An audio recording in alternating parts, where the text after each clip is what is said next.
संधी मला पण उपलब्ध करून दिली त्याबद्दल सर्वप्रथम माधवदादांचे आभार मानते आणि समर्थ सेवा मंडळाचे सुद्धा आभार मानते. कारण सुमारे 3 महिन्यापूर्वी मला वाटतं माधवदादांचा फोन आला होता आणि मी थोडीशी आश्चर्यचकित पण झाले होते.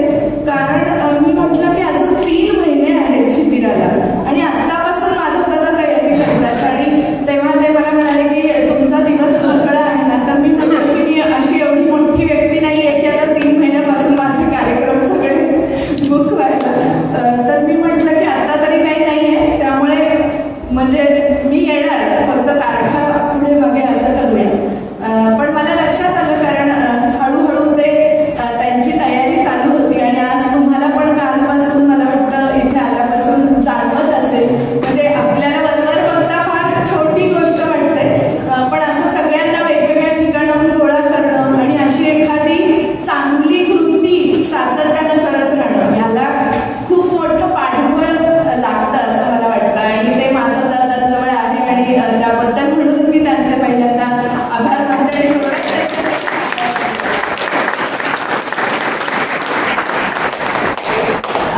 माझा विषय आहे ओंकार साधना. असा आपल्याला काही पुढचा 1-1.5 तास आपण त्याच्यावर बोलणार आहोत.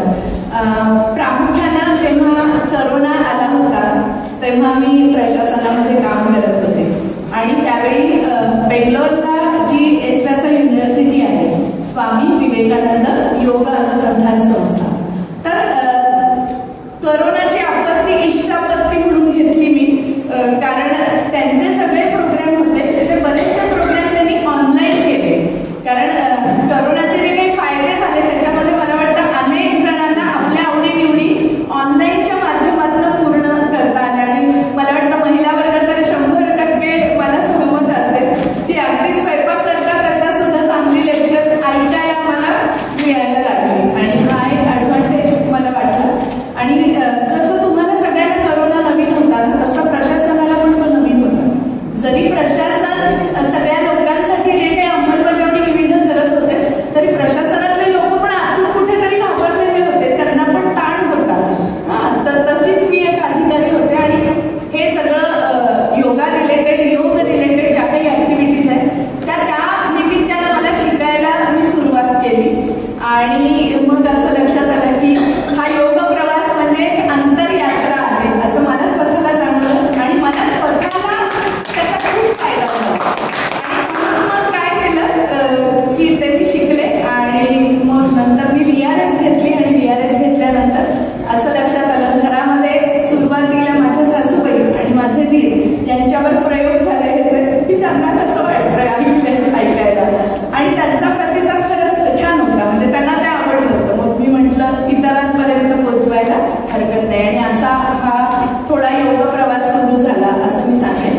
आज मी ज्या ओंकार साधनेबद्दल बोलणार आहे ते एक योगामधलं स्वामी विवेकानंद योग अनुसंधान संस्थेनं डेव्हलप केलेलं ॲडव्हान्स योगाचं एक तंत्र आहे ज्याच्यामध्ये ओंकार आणि महामृत्यूंजय मंत्र असे 2 मंत्र वापरून आपण म्हणजे त्याचा उपयोग करून वापरून हा शब्द एवढा छान नाही वाटत तर त्याचा उपयोग करून ही ओंकार साधना आपण करणार आहोत. आता बेसिकली ओंकार असा आपण जेव्हा शब्द उच्चारतो आपल्या सगळ्यांना माहिती तो आदिनाद असं त्याला म्हणतो आणि हे विश्व जेव्हा निर्माण झालं तेव्हा त्या विश्वाचा म्हणून जो काही नाद आहे आवाज आहे त्याला आपण काय म्हणतो ओंकार म्हणतो. म्हणजे तो एक काय आहे विश्व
छोट्या छोट्या गोष्टी सांगायचे की तू असं करून बघ, तसं करून बघ.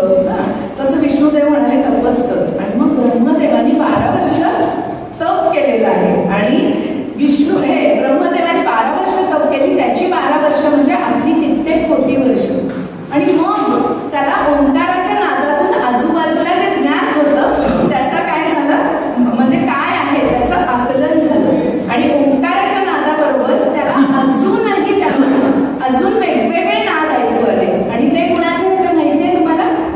ते नाद जे ऐकायला आले ते म्हणजे गायत्री मंत्र. आपल्या सगळ्यांना माहिती गायत्रीचे नाद, त्याचे ती जी अक्षर आहे गायत्री मंत्रामध्ये त्याचे नाद ऐकू आले. आणि मग ओंकार आणि गायत्रीच्या नादांनी त्यांना त्या आजूबाजूच्या म्हणजे वेदांचं आकलन झालं. कारण वेद म्हणजे काय, ज्ञान आहे. आणि त्याचं आकलन झालं. आणि मग त्यांनी काय केलेलं आहे, सृजनक्रम म्हणजे सृष्टी निर्मितीला त्यांनी सुरुवात केलेली आहे. आणि त्याचा सृजनक्रम कसा होता माहितीये का कुणाला?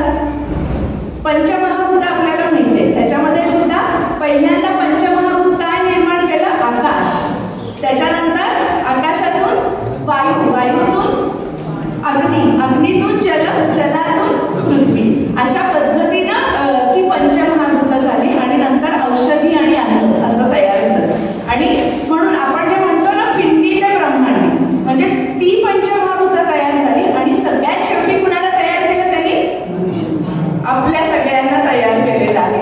आणि आपल्याला तयार केल्यानंतर त्याला खूप आनंद झाला. कारण आधीचं मन भरलं नव्हतं, इतक्या वस्तू निर्माण केल्या पण त्याला काही मन भरलं नव्हतं. मग सगळ्या ज्या वस्तू तयार केल्या होत्या त्यातले छोटा छोटा छोटा छोटा अंश असा त्यांनी काढला आणि मग आपल्याला निर्माण केलं. आणि मग त्याला खूप आनंद झाला आणि समाधान झालं. तर ते जे आहे ते सगळं पंचमहाभूत आहे. आणि त्या पंचमहाभूत म्हणजे विश्वामध्ये जो आवाज भरून राहिलेला आहे, नाद भरून राहिलेला आहे, तो आहे ओंकाराचा नाद आहे.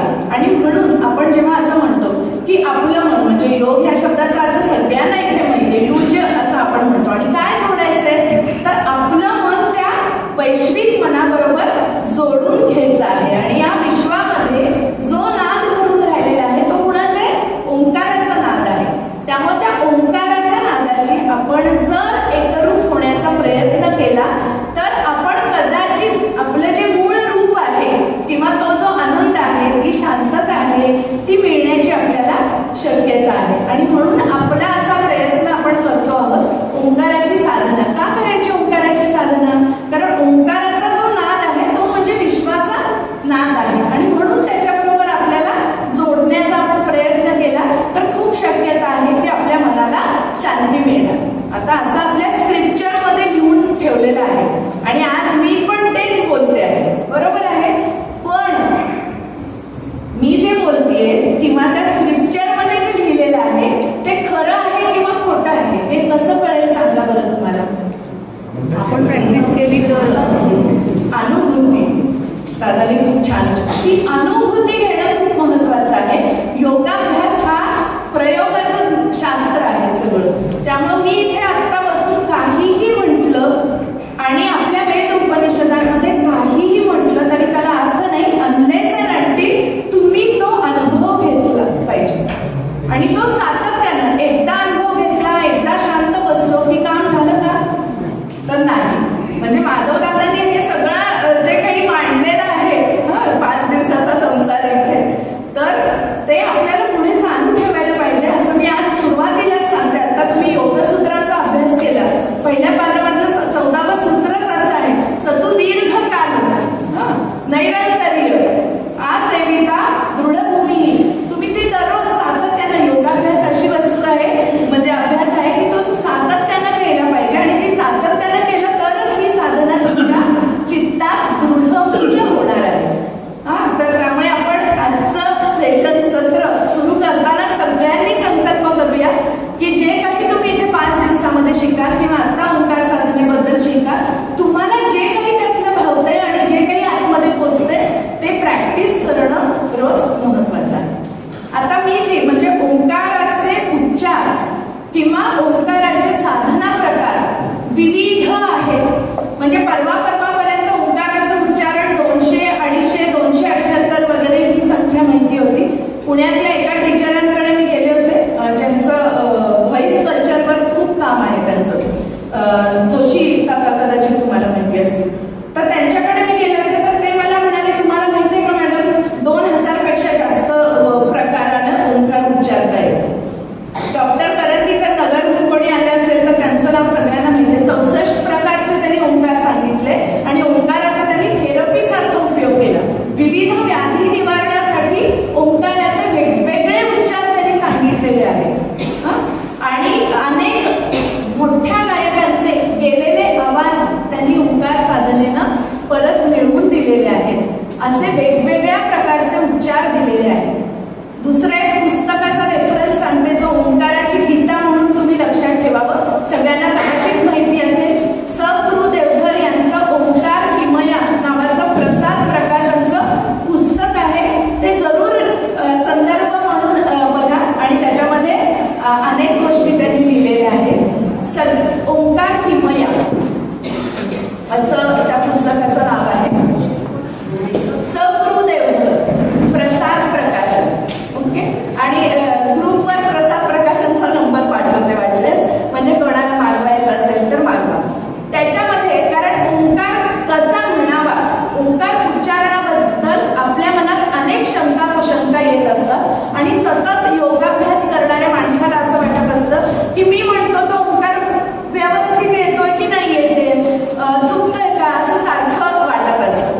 तर सगळ्यात ह्या दोन्ही पुस्तकांमध्ये सोपी एक टेस्ट लिहिलेली आहे. त्यांनी असं म्हटलेलं आहे की जेव्हा तुम्ही ओंकार म्हणता तो केल्यानंतर जर तुम्हाला शांत वाटत असलं, खूप आनंद वाटत असला आणि ओंकार हा पुन्हा पुन्हा म्हणावासा वाटत असला तर 101% तुम्ही जो काही ओंकार म्हणताय तो बरोबर आहे. ओके. म्हणजे ही सगळ्यात सोपी मला टेस्ट वाटते की आपल्याला पुन्हा पुन्हा शंका यायला लागली, चुकतोय का, मग उष्णता वाढली का, मग आता पोट दुखतंय ते ओंकारामुळे, अशा जर शंका यायला लागल्या तर समजायचं काहीतरी गडबड होते. ओके. साधी सोपी की जो काही तुम्ही ओंकार म्हणाल त्याला म्हटल्यामुळे तुम्हाला शांत, छान, आनंदी आणि पुन्हा अजून करावा अशी उत्सुकता लागत राहत असेल तर 101% तो ओंकार तुमचा सुंदर होतो. ओके. ही पहिली टेस्ट. आता ओंकाराच्या वेगवेगळ्या पद्धतीबद्दल मी आज बोलणार नाहीये, तर त्यातली एक पद्धत जी SSR विद्यापीठाने डेव्हलप केली, ज्याचं नाव आहे, म्हणजे त्या मेडिटेशनला त्यांनी तंत्राला त्या नाव दिलेलं आहे योग कौशल्य असं त्यांनी म्हटलेलं आहे.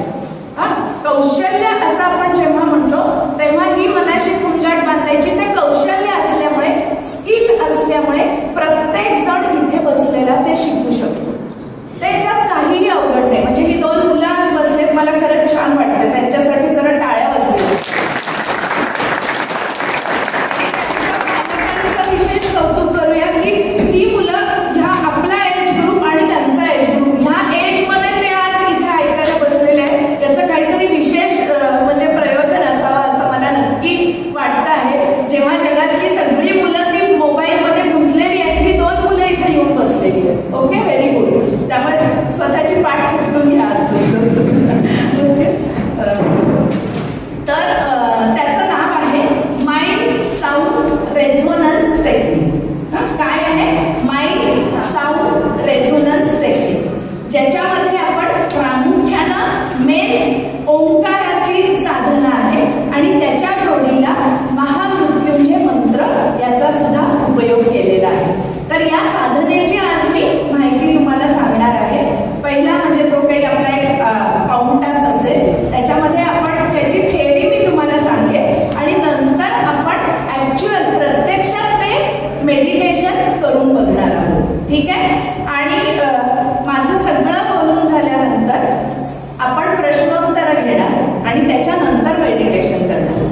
कारण मेडिटेशन केल्यानंतर नाही म्हटलं तरी मनाला एक थोडी तरी तुमच्या शांतता मिळणार आहे. शांततेनंतर पटापटा असे बरोबर प्रश्न विचारत राहिलो तर जी मेडिटेशननी आपण शांतता अचीव करणार आहे ती लगेच जाणार आहे.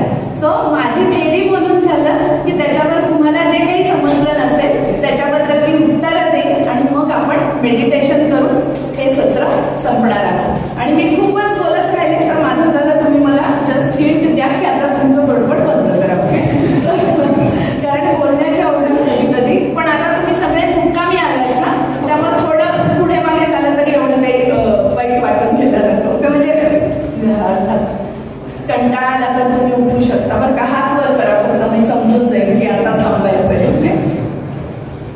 आता माइंड साऊंड रेझोनन्स टेक्निक बद्दल माहिती सांगणार आहे. तर एसव्यासाचे जे चान्सलर आहेत डॉक्टर HR नागेंद्र गुरुजी, मी नाव एवढ्यासाठी सांगते की नंतर तुम्ही गुगल करून नागेंद्र गुरुजी आणि MSRT असं टाकलं तर त्याची काही माहिती तुम्हाला ऐकायला म्हणजे वाचायला मिळेल जर तुम्हाला काही वाचायची असेल तर. तर पहिल्यांदा तिथे एसव्यासा विद्यापीठ जे आहे तिथे 800 बेडेड हॉस्पिटल सुद्धा आहे त्यांचं, आणि अनेक वेगवेगळ्या व्याधींवर एकात्मिक योगोपचार ते करतात. आणि फक्त व्याधी झालेली असेल तरच तिथं जायचं असं नाही. तुमच्याजवळ जर 4 दिवस आहेत, तुम्ही निवांत आहे, तर आत्ता आहे त्या आरोग्यामध्ये जर तुम्हाला वाढ करून घ्यायची असेल तरी सुद्धा तुम्ही तिथे जाऊन राहू शकता. 4 दिवस, 8 दिवस, 10 दिवस असा. एसव्यासा स्वामी विवेकानंद योग अनुसंधान संस्था, तिथं मी MSc केलं त्यामुळे मला ते माहिती आहे. पण अशी अनेक योग विद्यापीठ भारतामध्ये आहेत, असं काही नाही. पण त्यांनी हे MSRT जेव्हा डेव्हलप केलं तेव्हा त्यांच्याकडे अनेक कॅन्सर पेशंट सुद्धा आलेले होते. आणि तुम्हाला माहिती की कॅन्सर झाल्यानंतर 2nd stage, 3rd stage, 4th stage, ज्यांना काही फिजिकल सुद्धा लिमिटेशन्स आहेत, त्यांच्यासाठी काय योग साधना द्यायची त्यांना? कारण बाकीचे लोक आसनं करू शकतात, प्राणायाम करू शकतात, पण ह्यांच्यासाठी काय द्यायचं? आणि शवासनात सुद्धा कदाचित ते करू शकले पाहिजेत, असं काय देता येईल? असं जेव्हा ते स्वतःच्या साधनेमध्ये होते तेव्हा त्यांना ही साधना सुचलेली आहे आणि ती त्यांनी विकसित केलेली आहे. ही जी साधना आहे त्याचा बेस काय आहे? तर आपल्याकडे मानवी अस्तित्वाची पंचकोशाची कल्पना आपल्याकडे सांगितलेली आहे. आणि तुमच्याकडे बहुतेक खूप जण योगाभ्यास करणारे सुद्धा आहेत, त्यामुळे मानवी अस्तित्व किंवा आपल्याकडे व्यक्तिमत्व विकासाची जी कल्पना आहे त्याचा बेस काय आहे? तर आपलं अस्तित्व हे 5 पैलूंवर अवलंबून आहे किंवा पंचकोश थेरी आपल्याकडे सांगितली जाते. आणि आपल्या सगळ्यांना माहितीये पंचकोश कुठले, तुम्ही आता सांगा मला, म्हणजे तुम्ही ताजेतवाने पण राहाल. हे शरीर जे दिसतं आहे आपलं स्थूल शरीर, त्याच्याशी रिलेटेड कुठला कोश आहे? अन्नमय कोश आहे. ओके, म्हणजे आपल्या फिजिकल एक्सरसाइज जो सगळा आपण करतो किंवा लहान मुलांना आता ह्यांना, तर ह्यांचा अन्नमय कोश उत्तम करायचा आहे. तर त्याच्यामध्ये बेसिकली आपण सगळेजण शाळेत होतो तेव्हा कवायतीचा तास असायचा, तर तो कशासाठी? तर आपला अन्नमय कोश चांगला विकसित व्हावा याच्यासाठी आपण ते करायचो. आणि दुसरं त्याच्यातलं म्हणजे अन्न हे शब्दातच आहे, तर योग्य आहार विहार हे सुद्धा त्याच्या विकसनाला उपयुक्त असं आहे. तर हा झाला अन्नमय कोश. आता फक्त शरीर म्हणजे आपण आहे का? इथे आता समजा एखादी मृत व्यक्ती इथे ठेवलेली असतं त्याचं शव, तर त्याला आपण जिवंत नाही म्हणत का? म्हणजे फक्त शरीर असेल तर तो पण आपल्यासारखंच आहे असं आपण म्हटलं असतं, पण तसं आपण म्हणत नाहीये. याचा अर्थ शरीरा व्यतिरिक्त काहीतरी आहे आपल्या ह्याच्यामध्ये, ते म्हणजे काय? प्राण आहे, ती ऊर्जा आपल्यामध्ये आहे, चेतना आहे, म्हणून आपण म्हणतोय आपण जिवंत आहोत. म्हणजे शरीरा पलीकडचं काहीतरी आहे, तर तो काय आहे? प्राणमय कोश आहे. आता प्राण आहे, शरीर आहे, पण ती चेतना, ते काहीतरी विचार करणार कोणीतरी आतमध्ये बसलेलं आहे, तर ते काय आहे? मन. म्हणून तो झाला मनोमय कोश. आणि आज ज्या मी ओंकार साधनेबद्दल बोलणार आहे तो प्रामुख्याने आपल्या मनोमय कोशावर पहिल्यांदा काम करतो. म्हणजे तुमच्या लक्षात येईल की हे मेडिटेशन, ही साधना जेव्हा तुम्ही करायला लागाल तेव्हा तुमचं मन शांत होतंय. मनोमय कोश असंतुलित झाला असेल तर त्याच्यावर पहिल्यांदा ह्याचं काम व्हायला सुरुवात झालेली आहे. आणि जेव्हा मनोमय कोश, आता तुम्हाला माहितीये वेगवेगळ्या कुठल्या पण व्याधी घ्या, 90 ते 95% व्याधी ह्या सायकोसोमॅटिक मनोकायिक आहे असं आपण म्हणतो. म्हणजे काय आहे? तर आधी त्याचं मूळ काय आहे? मनामध्ये आहे. मन डिस्टर्ब होतं, मन डिस्टर्ब झालं की काय होतं? प्राण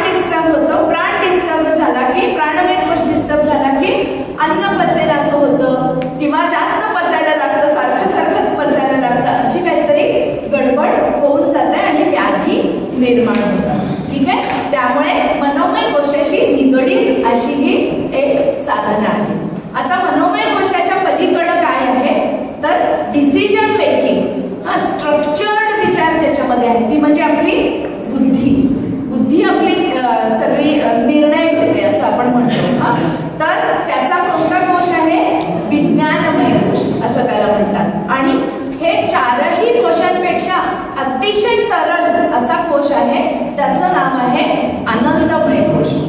लक्षात आलं? म्हणजे हे चारही कोश कुणासाठी काम करतात? तर अल्टिमेटली आपल्या आयुष्याचं ध्येय काय आहे?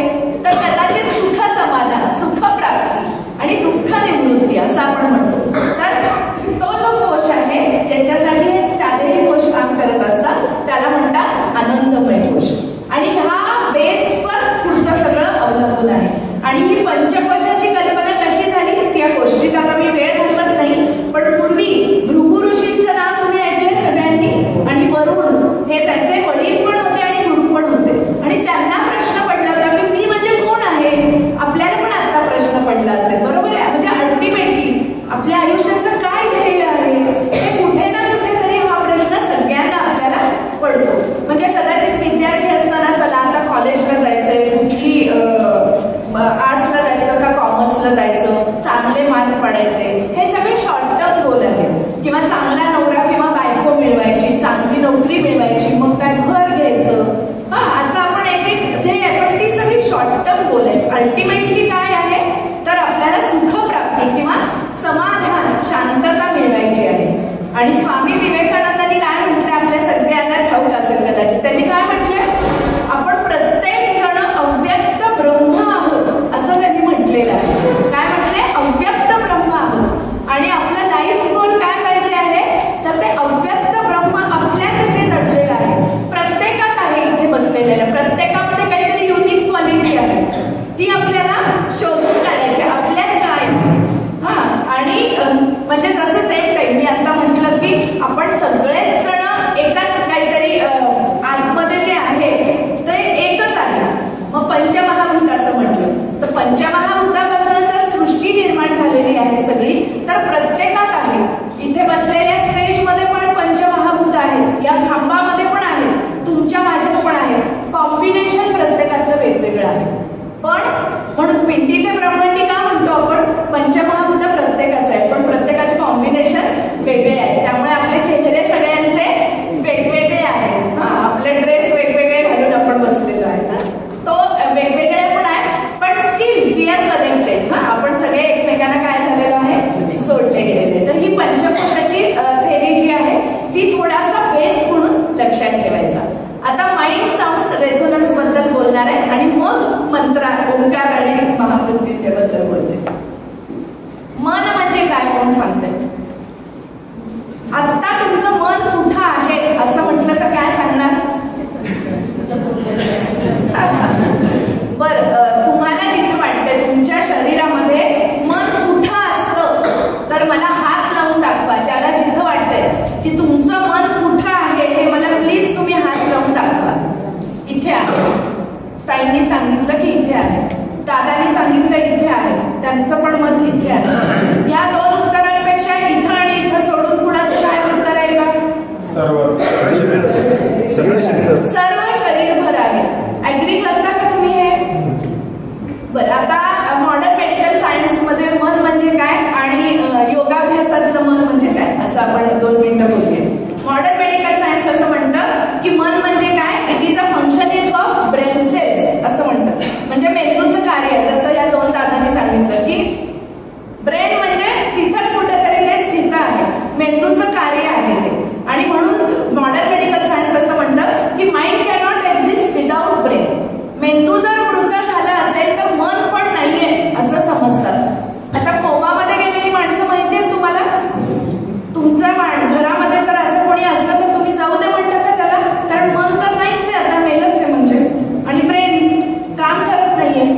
घडतं आहे आणि व्याधी जेव्हा बऱ्या व्हायच्या आहेत तेव्हा फक्त मेंदूच्या कार्यावर हे अवलंबून नाहीये, त्याच्या परे काहीतरी आहे.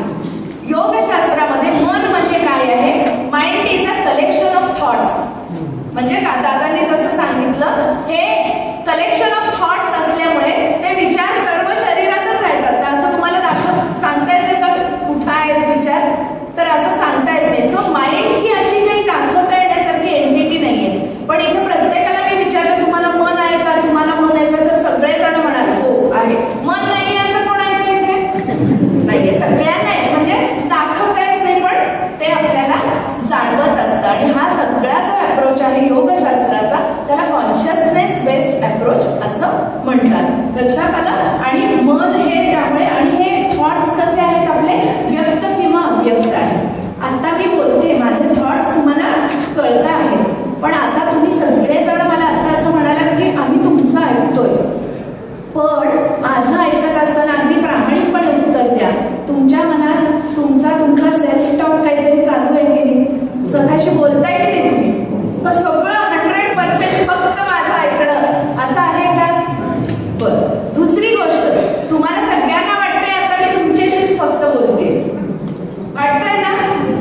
But at the same time माझ्या मनातही at the back of mind काहीतरी विचारधारा चालूच आहे. तुम्हाला आवडतंय का नाही? जायला उशीर होईल का? रात्र होईल का? असं काही ना काही माझ्या मनात पण विचार चालू आहे. सो व्यक्त आणि अव्यक्त असे विचार आहेत. आणि मनावर सारखे मनाच्या वृत्ती असं आपण म्हणतो. हा, सो माइंडची थोडक्यात आता कन्सेप्ट सांगितली तर ती लक्षात ठेवा. त्याच्यानंतर साऊंड म्हणजे काय? ध्वनी, आवाज. आवाजाबद्दल आपण शाळेत सगळेजण शिकलोय बहुतेक. 5वी 6वी 7वी 8वी फिजिक्सच्या भौतिकशास्त्रामध्ये आपण शिकलेलो आहे की ध्वनीची लहर असते. आणि एका ठिकाणाहून दुसऱ्या ठिकाणी आवाज पोहोचायचा असेल तर काय लागतं? मीडियम, माध्यम लागतं. हवा आहे आता इथं किंवा पाणी आहे. So medium is very necessary. म्हणून आवाज हा माध्यमाशिवाय एका ठिकाणाहून दुसऱ्या ठिकाणी जाऊ शकत नाही आणि त्याची वेव असते असं मॉडर्न फिजिक्स मध्ये सांगितलेलं आहे. फिजिक्स असं म्हणतं. आणि पूर्वी तुम्हाला आठवत असेल तर आपण एक प्रयोग केला होता. एक काचेची बरणी घेतली होती आणि त्याच्यामध्ये ती बेल ठेवलेली होती.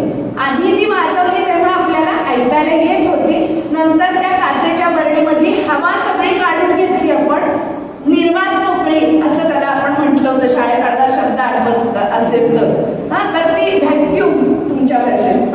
तो व्हॅक्यूम तयार झाल्यामुळे आता बेल वाजते पण आपल्याला ऐकायला येत नाहीये, कारण हवा त्यातली सगळी काढून घेतलेली आहे. असं फिजिक्स मध्ये सांगितलेलं आहे.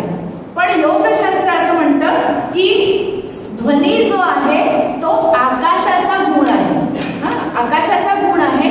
आणि ध्वनी हा ऑडिबल आणि इनऑडिबल, ऐकू येणारा आणि न ऐकू येणारा असे दोन प्रकारचे ध्वनी आहेत. ऐकू येणारा म्हणजे काय? दोन वस्तू जेव्हा एकमेकांना धडकतात तेव्हा आवाज निर्माण होतो. आघातामुळे निर्माण होणारा जो काही आहे आवाज तो म्हणजे आहत असं त्याला शब्द लक्षात ठेवा. आहत असं शब्द म्हणतो. आणि दुसरा शब्द सुद्धा तुम्हाला माहिती आहे, अनाहत. हा शब्द सुद्धा आपण सगळ्यांनी ऐकलेला आहे. अनाहत म्हणजे काय? आघाताशिवाय, विना आघात निर्माण होणारा असे दोन प्रकारचे ध्वनी योगशास्त्राने सांगितलेले आहेत. आणि त्यामुळे योगशास्त्र असं म्हणतं की मीडियमची गरज नाहीये. आवाज एका ठिकाणून जाण्यासाठी दुसऱ्या ठिकाणी जाण्यासाठी मीडियमची माध्यमाची आवश्यकता नाहीये. आणि आपले बरेचसे मोठे योगी जेव्हा काही त्यांच्या साधनेत असतात तेव्हा तो अनाहत जो अतिशय सूक्ष्म असा ध्वनी आहे जो प्रत्येकामध्ये आहे तो त्यांना ऐकायला येतो असं म्हणतात. किंवा तुमच्यातले जे आता तुमचं सकाळी भ्रामरी प्राणायाम जर घेतला नसला तर उद्या घेतील आता किंवा आज संध्याकाळी घेतला. सो भ्रामरी जेव्हा तुम्ही करता तेव्हा तो मकार आपण गुंज म्हणजे तो झंकार जो ऐकत असतो तर तो काय आहे आतमध्ये आपल्याला जाणवतो. त्याचे व्हायब्रेशन्स आतमध्ये आपल्याला सूक्ष्म सूक्ष्म सूक्ष्म जाणवायला लागतात. तर तो कधीतरी अगदी सूक्ष्म जेव्हा आपल्याला ऐकू येतो त्याला अनाहत असं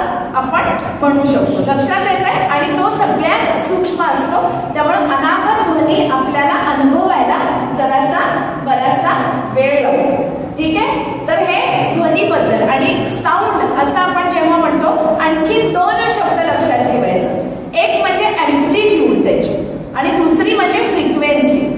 ॲम्प्लिट्यूड म्हणजे आवाजाचा मोठेपणा किंवा कमीपणा. म्हणजे मी आता जोरात बोलते किंवा एकदम हळू आवाजात बोललं तर आवाजाचा हा चढ उतार जो आहे, मोठा लाऊडनेस जो आहे, त्या ॲम्प्लिट्यूडशी संबंधित आहे. आणि फ्रिक्वेन्सी म्हणजे काय? वारंवारता मराठीत आपण ज्याला म्हणतो.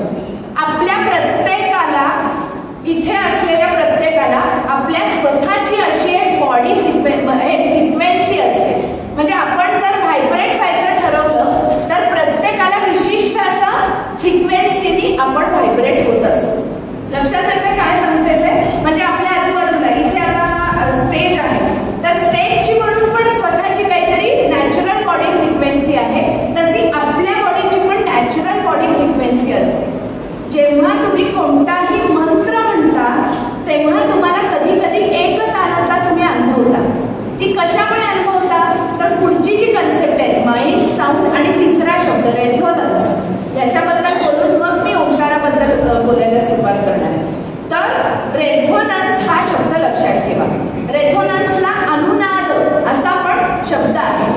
फ्रिक्वेन्सी, जेव्हा दोन ध्वनिलहरींची फ्रिक्वेन्सी मॅच होते, मॅचिंग ऑफ फ्रिक्वेन्सी जेव्हा घडते तेव्हा त्याच्यामधनं एक मोठी ऊर्जा, मोठा आवाज निर्माण होतो. त्याला रेझोनन्स असं म्हणतात. तुम्ही सतार, स्ट्रिंग इन्स्ट्रुमेंट सगळ्यांनी बघितले, सतार बघितले सगळ्यांनी.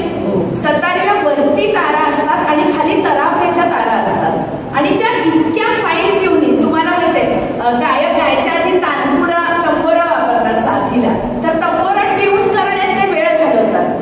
तर तो ट्युनिंग जे करतो ते म्हणजे काय करत असतात? Matching of frequency. त्या दोन तारांची फ्रिक्वेन्सी ती काय करत असतात? एकसारखी करण्याचा प्रयत्न करतात. त्यामुळे ती जेव्हा फ्रिक्वेन्सी एकसारखी होते तेव्हा जेव्हा तुम्ही सतार वाजवता, नुसती वरची एक तारेला छेडता, तेव्हा अख्ख्या सतारीतनं झंकार ऐकायला येतो. बरोबर आहे? मोठा आवाज आणि छान अख्खी सतारच गाते असं आपल्याला वाटायला लागतं. किंवा आता मी सांगितलं तसं भ्रामरीच्या वेळी तेव्हा काय करतो आपण? चॅन्टिंग करतो, मकार म्हणतो आहे. तो मकार आणि अप्पर पार्ट आपल्या बॉडीचा जो आहे त्याची जी काय म्हणून फ्रिक्वेन्सी आहे ती मॅचिंग होते, आणि त्याच्यामध्ये आपल्याला तो नाद, व्हायब्रेशन्स जाणवतात. ओके, सो हे व्हायब्रेशन्स फार महत्वाचे आहे. जेव्हा तुम्ही ओंकार म्हणता, ह्या मेडिटेशन मध्ये तत्व काय आहे, काय शिकायचंय आपल्याला?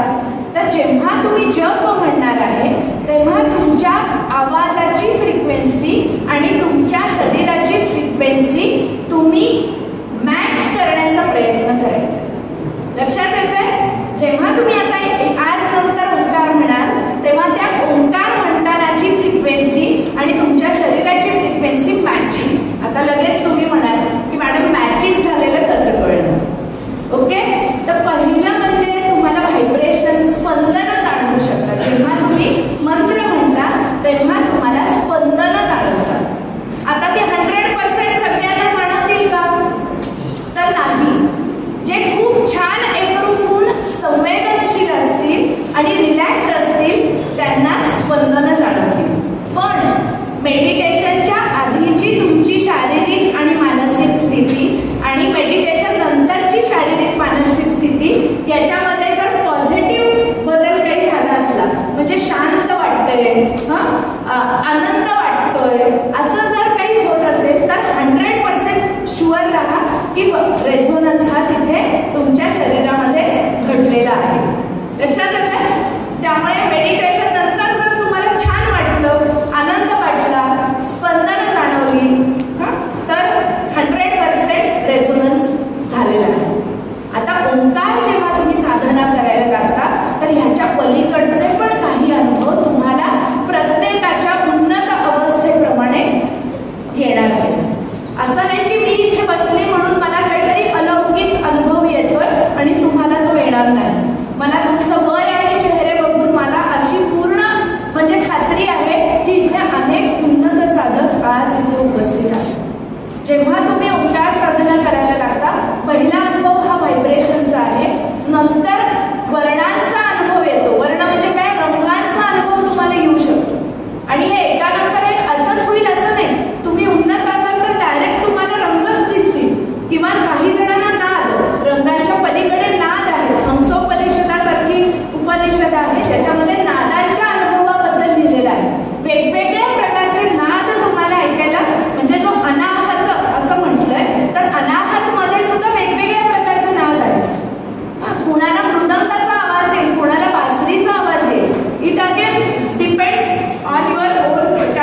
त्याच्यामध्ये काय आहे, 3 स्वर आहेत, अकार, उकार, मकार.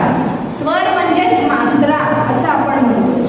तर हे 3 मात्रा आहेत, आकार, उकार, मकार. हे ऍक्च्युली अक्षर आहेत, आपण काढू शकतो.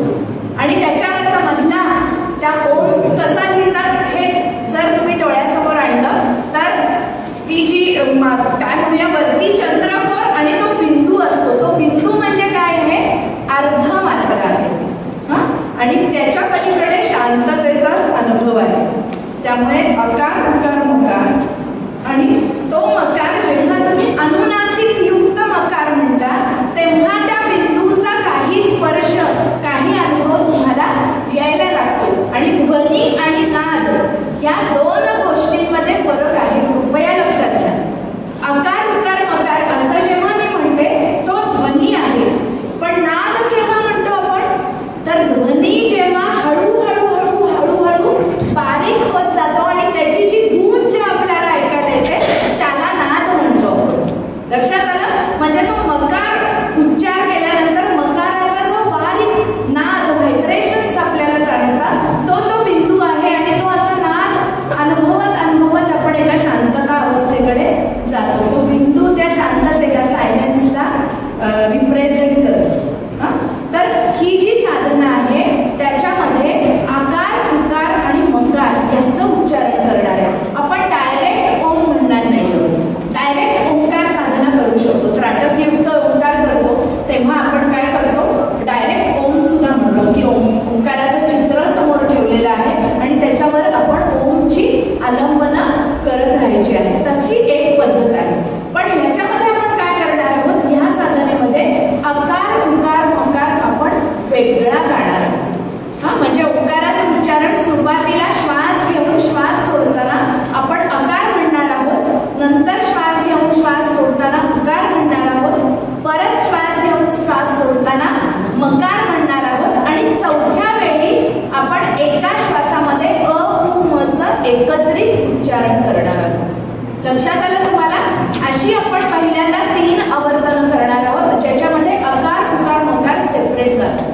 आता तुम्ही म्हणाल कशाला असं सेपरेट गायचं, तर अकार, उकार, मकार जेव्हा तुम्ही वेगवेगळं गायला सुरुवात कराल त्याचे फायदे वेगवेगळे आहेत. आकार हा आपला व्यवहार ज्ञानाशी संबंधित आहे. आणि आकाराची स्पंदनं प्रामुख्यानं कुठं आपल्याला जाणवतात, पायापासून नाभिस्थानापर्यंत आकाराची स्पंदनं जाणवतात. तेव्हा जेव्हा अकार म्हणाल तेव्हा आपलं लक्ष खालच्या पार्टवर पाहिजे आपल्या शरीराच्या. जेव्हा उकार म्हणाल तेव्हा उकार हा हृदयस्थानाचा आहे. भावनांवर नियंत्रण हे उकार गायनामुळे तुम्हाला जाणवणार आहे. लक्षात येते? म्हणजे सायन्समध्ये भावनांचं केंद्र ह्याच्यामध्ये मेंदूमध्ये जरी असलं आणि मेरुदंडामध्ये त्यांचं म्हणजे एकत्रीकरण होत असलं तरी भावनांचा सगळ्यात मोठा परिणाम कुणावर होतो, हृदय गतीवर होतो. पटपट रडू यायला लागलं तर हमसून श्वास गती वाढण्याची शक्यता आहे. किंवा पटकन इथे आता एकदम साफ नाक फणा काढून उभा राहिला तर भीतीनं गाळ उडून जाईल, घाम येईल आपल्याला, असं काहीतरी होऊन जाईल, फिजिओलॉजिकल चेंजेस होतील. तर भावनांचं सगळं स्थान हे उकारामध्ये आहे.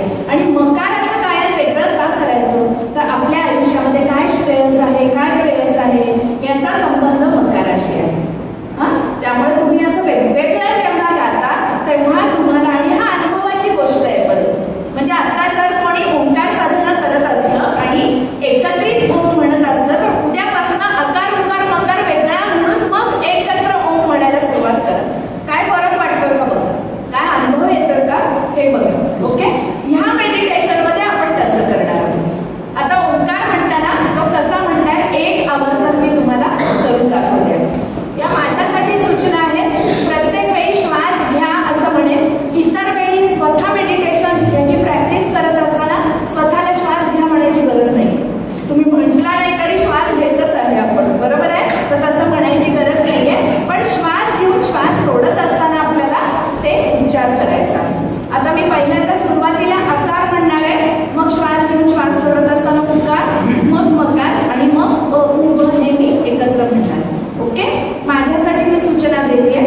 श्वास घ्या.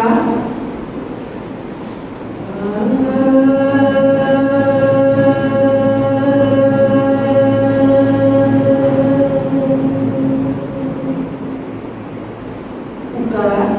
श्वास घ्या.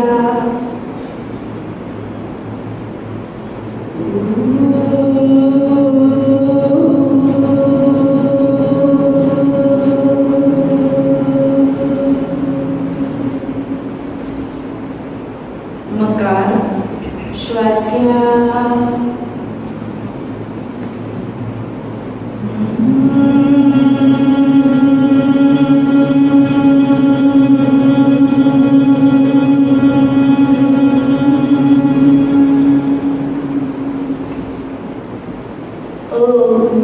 एकत्रित दीर्घ श्वास घ्या.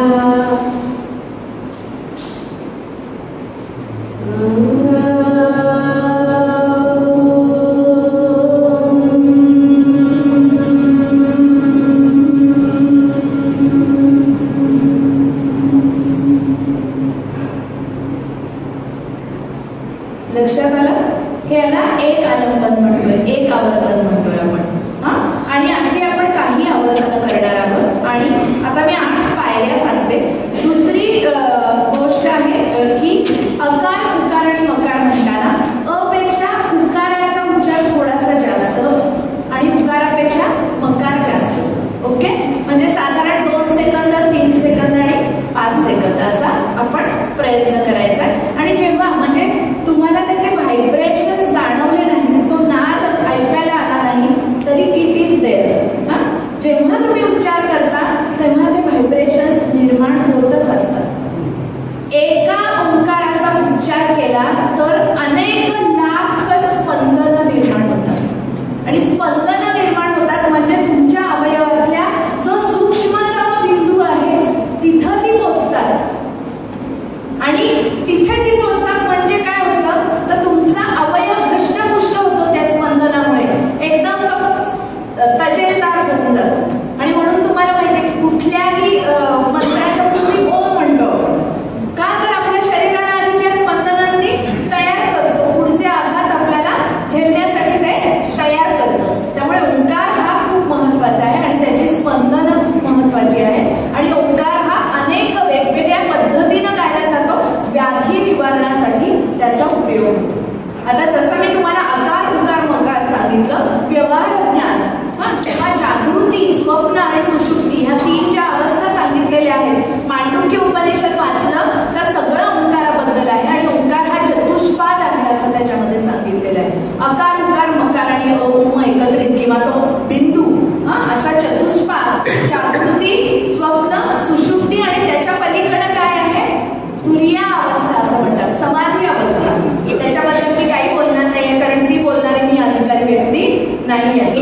ओके, पण मी एवढे सांगू शकते की हे मेडिटेशन, ओंकार साधना जर तुम्ही करत राहिला तर कधी ना कधी ती 1 सेकंदासाठी तरी ती समाधी अवस्था आपल्या प्रत्येक जण हा अनुभवू शकतो. लक्षात आलं? अगदी रेस्ट अश्युअर, बिनधास्तपणे माझ्यावर डोळे झाकून विश्वास ठेव. ती शांतता, ती गाढ अवस्था क्षणभर तरी होईना आपल्याला सगळ्यांना येणार आहे. आणि ऍक्च्युली तेच असतं, म्हणजे कुठलीही गोष्ट आपली आवडती करतो ना तेव्हा तीच अवस्था ऍक्च्युली आपण अनुभवत असतो. म्हणजे अगदी आपण खाण्याचं उदाहरण घेऊया. मला गुलाबजाम आवडतं. तर पहिला गुलाबजाम जेव्हा आपण भुकेल्या पोटी खातो तेव्हा एक क्षणभर जी काही आपल्याला उत्कृष्ट एकता आनंद मिळते सगळ्यांना आवडता पदार्थाचा पहिला घास खाल्ला की, तर तीच अवस्था आहे. फक्त तो एक ऑब्जेक्ट आहे, त्याच्याकडून कायमस्वरूपी आनंदाची अपेक्षा आपण करू शकत नाही. कारण पहिला गुलाबजाम मला आवडतो म्हणून मी खाल्ला तेव्हाचा आनंद आणि 10व्या गुलाबजामच्या वेळी सेम आनंद राहत नाही.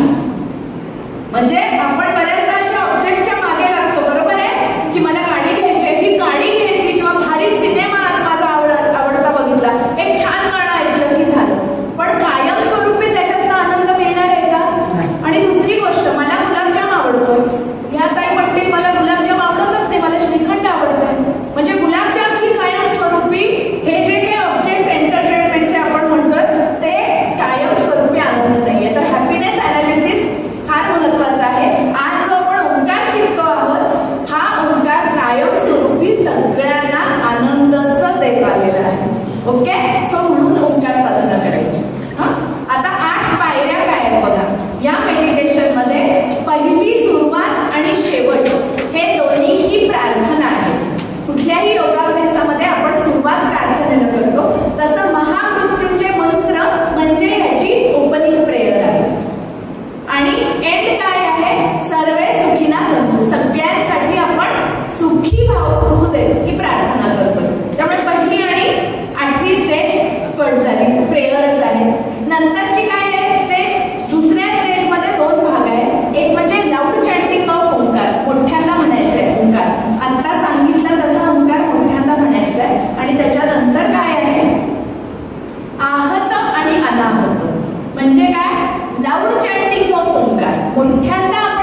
या दोन्हीचं कॉम्बिनेशन केलेलं आहे आणि मी अनेक प्रकारचे मेडिटेशन शिकले.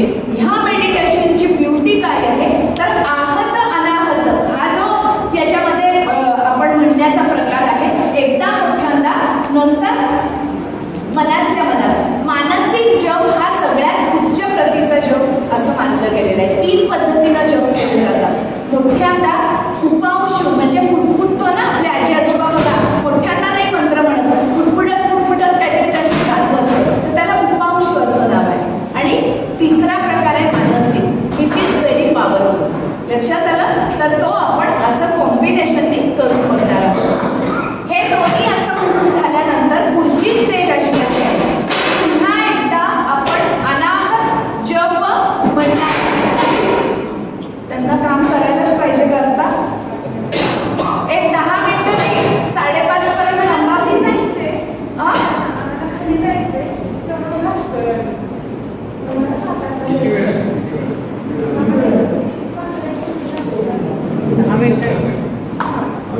कारण खूप आवाज येतो तुमचा. हळू हा चालेल घेऊन जाऊ. तर त्याच्यानंतर आपण अनाहत ओंकार म्हणणार आहोत. कुठलाही जप जेव्हा तुम्ही मनातल्या मनात पुन्हा पुन्हा पुन्हा पुन्हा म्हणायला लागता तेव्हा एक क्षण असा येतो की तो जप आपोआप व्हायला लागतो. हा अनुभव घेतलाय तुम्ही? त्याला अजपा जप, अजपा जप असं म्हटलं जातं. म्हणजे काय, जेव्हा पुन्हा पुन्हा एखादी गोष्ट करतो आपण तेव्हा सरावामुळे त्याच्याकडे आपल्याला लक्ष द्यावं लागत नाही. विनासायास एफर्टलेसली जेव्हा जप व्हायला लागतो त्याला अजपा जप असं म्हणतात. मग अजपा जपाचा तुम्ही जेव्हा अनुभव घेत असता तेव्हा त्याच्या पुढची स्टेज काय आहे तर असा एक क्षण येतो अजपाचा अनुभव घेत असताना की त्या क्षणी तो अजपा जप सुद्धा बंद होतो आणि फक्त ओनली अँड ओनली असीम नीरव शांततेचा तुम्ही अनुभव करता. आणि तोच कदाचित सच्चित आनंद स्थिती असं जे काही म्हणतो आनंदाचा क्षण. आणि त्याच्या वेगवेगळ्या लेयर्स असतात, त्याच्या वेगवेगळ्या छटा असतात. गाढ शांती, थोडी कमी शांती, असे वेगवेगळे प्रकार असतात. कुठली तरी शांती पटकनच काही सेकंदात झरकन शांती येते आणि पुढच्या क्षणाला नाहीशी होते. तर लेयर्स ऑफ सायलेन्स असतात. तर त्या अनुभवतो आपण. आणि मग शेवटून दुसरी पायरी सगळ्यात महत्वाची, याच्यानंतर आपण मेडिटेशनचा प्रत्यक्षात अनुभव घेणार आहोत. तुमचे प्रश्न ऐकल्याला शेवटून दुसरी पायरी ही संकल्पाची पायरी आहे. जेव्हा तुम्ही अशा शांतता अवस्थेत असता, सच्चित आनंद स्थितीत असता, अशा वेळी तुम्ही जर एक संकल्प केला, संकल्प म्हणजे एक सकारात्मक विचार, एक पॉझिटिव्ह थॉट स्वतःसाठी. आता मी बोलते तेव्हा स्वतःसाठी प्रत्येकानं आज काय संकल्प करायचा त्याचं वाक्य लिहून ठेवा किंवा डोक्यात त्याची नोंद घ्या. समजा मला डायबिटीस आहे, माझी शुगर जास्त आहे असं लक्षात, म्हणजे 2 मिनिटासाठी गृहीत होईल. तर मी काय संकल्प करेन की माझी शुगर नॉर्मल आहे असं तुम्ही म्हणायचे. मेडिटेशन मध्ये एक संकल्प करायचा आहे. जेव्हा तुमच्या मूळ रूपात असता, जेव्हा तुम्ही शांत अवस्थेत असता, तेव्हा जेव्हा तुम्ही असा एखादा पॉझिटिव्ह थॉट घेता तेव्हा चान्सेस जास्त असतात की तो संकल्प सत्यात उतरण्याची संधी वाढलेली असते प्रचंड. कारण ते तुमचं मूळ रूप आहे, ती तुम्ही क्रिएटिव्ह मूळ आहे तुमचं. ते जेव्हा तुम्ही संकल्प असा घेता आणि तो संकल्प पुन्हा पुन्हा रिपीट करता तेव्हा तो क्रिस्टलाइज व्हायला लागतो. क्रिस्टलाइज व्हायला लागतो म्हणजे काय, सत्यात उतरण्याचे चान्सेस वाढतात. लक्षात आलं तुमच्या? जेव्हा असं तुम्ही ह्या मेडिटेशन मध्ये शेवटी संकल्प करता आणि मग संकल्पानंतर आपण पुन्हा सगळ्यांसाठी प्रार्थना करणार आणि आपलं सत्र संपवणार. अशा 8 पायऱ्या आपण करायच्या आहेत. प्रत्यक्ष अनुभव घ्यायचा आहे. 5:30ला मी सोडणार आहे. 20 मिनिटाचंच मेडिटेशन घेणार आहे. पण तत्पूर्वी मी जी काही बडबड केली त्यामध्ये काही शंका असतील, समजला नसेल, एकाच सेशन मध्ये लगेच सगळं समजेल असं नाही आहे. पण एक जस्ट असं काहीतरी आहे, एवढी जरी नोंद घेतली असेल तरी पुष्कळ आहे. आणि मेडिटेशन पूर्वी कृपया सगळ्यांनी 1 मिनिटामध्ये आपला पल्स रेट आता काय आहे, 1 तुम्हाला जर असले प्रश्न तर तोपर्यंत आपले नाडीचे ठोके किती पडतायत एका मिनिटामध्ये असं मोजा. आणि मेडिटेशन झाल्यानंतर आपण आता ह्या मेडिटेशनचे फायदे काय आहेत. पहिल्यांदा सगळ्यात म्हणजे तुमचं वेलबिंग, आरोग्य सुधारतंय असं तुमच्या लक्षात येईल. दुसरी गोष्ट म्हणजे स्ट्रेस मॅनेजमेंट, ताणतणावांचं व्यवस्थापन. आणि ताणतणावांचं व्यवस्थापन असं जेव्हा मी म्हणते त्याचा अर्थ आपल्या नाडी गतीवर ह्यानं काहीतरी परिणाम केला पाहिजे. जेव्हा आपण पटकन मोजतो, इथे आता जे कोणी 100 लोक असतील किंवा 80 लोक असतील तर निदान 40 लोकांमध्ये तरी असं लक्षात येईल कदाचित तुमचा पल्स रेट मेडिटेशन नंतर खाली गेलेला आहे. आता माझा का गेला नाही म्हणून भांडत येऊ नका. साधना करत राहायची, तो अनुभव येणार आहे. ओके, तर आपण जेवढा रिलॅक्स व्हायचा प्रयत्न, जेवढं तुम्ही रिलॅक्स होऊ शकाल तर ते एकाच सेशन मध्ये होईल असं नाही, पण निदान निम्म्या लोकांना तरी हा अनुभव येईल. आणि हे मी कशासाठी सांगते की जेव्हा असं आपलं काहीतरी फिजिओलॉजिकल, कारण आपल्याकडे हा सूर्य आणि हा चंद्र खूप वैज्ञानिक अति शिक्षणामुळे काय झालेलं आहे, आपलं फार भुगा होऊन गेलेलं आहे. आणि आता व्हॉट्सअप विद्यापीठात इतकी माहिती येते की तुम्हाला मी सांगितलं काही माहिती नाही असं नाहीच. तुम्ही माझ्यापेक्षा हुशार आहे आणि आपलं मन लगेच आपल्याला अपमान वाटतो. असं कुणाचं तरी आलेलं सांगितलं कर बाबा तू करू बघ. पूर्वी आपलं बघा कसं होतं, म्हणजे आता तुमची पिढी पण तशीच आहे. आपण आपल्या पालकांचं बऱ्यापैकी ऐकायचो, बरोबर आहे. आणि त्यांचं पटलं नाही तरी आपण असं काय वडिलांना जाऊन विचारत नव्हतो की काय बाबा तुम्ही असं. आत्ताची मुलं नाही, बरोबर आहे. पटलं नाही तर पटकन आईला म्हणणार हो ना, काय हे तू चुकीचं सांगतेस, तू म्हणतेस खोटं बोलू नको, पण तू नाही का त्या काकूंची बोलताना खोटं बोललीस. असं आपण लगेच, म्हणजे आपण आत्ताचे विद्यार्थी असे खूप हुशार आहेत आपल्यापेक्षा. तर आपण हे बघायचंय, एका सत्रामध्ये नाही पण हे करत राहणं गरजेचं आहे.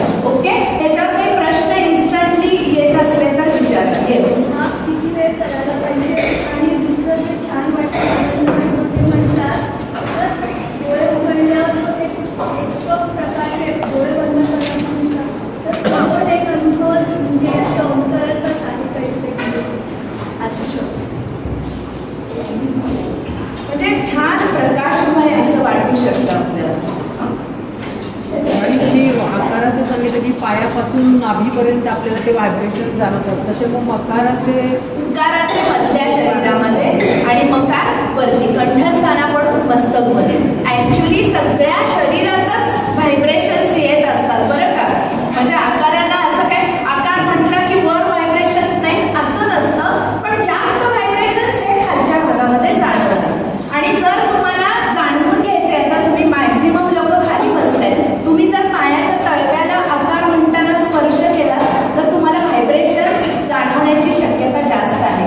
उकाराच्या वेळी पोटावर हात ठेवून बघा आणि मकाराच्या वेळी गालावर. इथे ठेवलं तरी चालेल पण हात अवघड आहे म्हणून इथे सांगते. ओके, तर ती स्पंदनं तुम्हाला अनुभवायला येऊ शकते. ठीक आहे. कधी करायचं मेडिटेशन? तिन्ही वेळेला करू शकतो, पण पहाटे आपल्याकडे ब्राह्ममुहूर्ताचं महत्व अनन्यसाधारण आहे. आणि खरोखर तुम्ही, अगदी माझी विनंती आहे की सकाळी लवकर उठत चला आणि सकाळी उठून जर तुम्ही ओंकार केला तर फार सुंदर तुम्हाला ऐकायला म्हणजे त्याचा आनंद खूप येईल. मी स्वतः खूप लवकर उठते आणि मी उठल्या उठल्या ओंकार करते. आता पुढचा प्रश्न असतो की एक्झरसाइज नंतर करू का आधी करू? तर इट डिपेंड्स. आयडियल योग तास असतो, त्याच्यामध्ये फिजिकल व्यायाम आधी, मग प्राणायाम आणि मग ओंकार असा साधारण क्रम असतो. But it again depends on your individual experience. हे मी सांगते, तुमच्या घरामध्ये काय सिच्युएशन असेल आणि सकाळी उठल्यानंतर सगळेजण गडबड करायला लागत असेल तर ती शांतता मिळत नाही. आपण त्यांच्या आधी उठून ओंकार करायचा. Okay, so it depends. असं काही नाही आहे. संध्याकाळी तुम्ही करू शकता. भरल्या पोटी ओंकार कधीही करायचं नाही की मस्त ढेकर दिली आणि बसले ओंकार करत, चालणार नाही. अन्नाची दिशा वरून खाली आहे, ओंकाराची दिशा त्याचे जे पाद आहेत ते खालून वर जाणवतात. एम्प्टी स्टमक पाहिजे, हे सगळ्याच योगाभ्यासात सांगितलेलं आहे. त्यामुळे किमान 1.5 ते 2 तासाचं अंतर ठेवायचं. रात्री सुद्धा ही तुम्ही साधना करू शकता. फक्त जेवण 7 वाजता पाहिजे. जर 10 वाजता तुम्ही ओंकार करत असला तर 7-7:30ला छान जेवायचं आणि झोपताना ज्यांना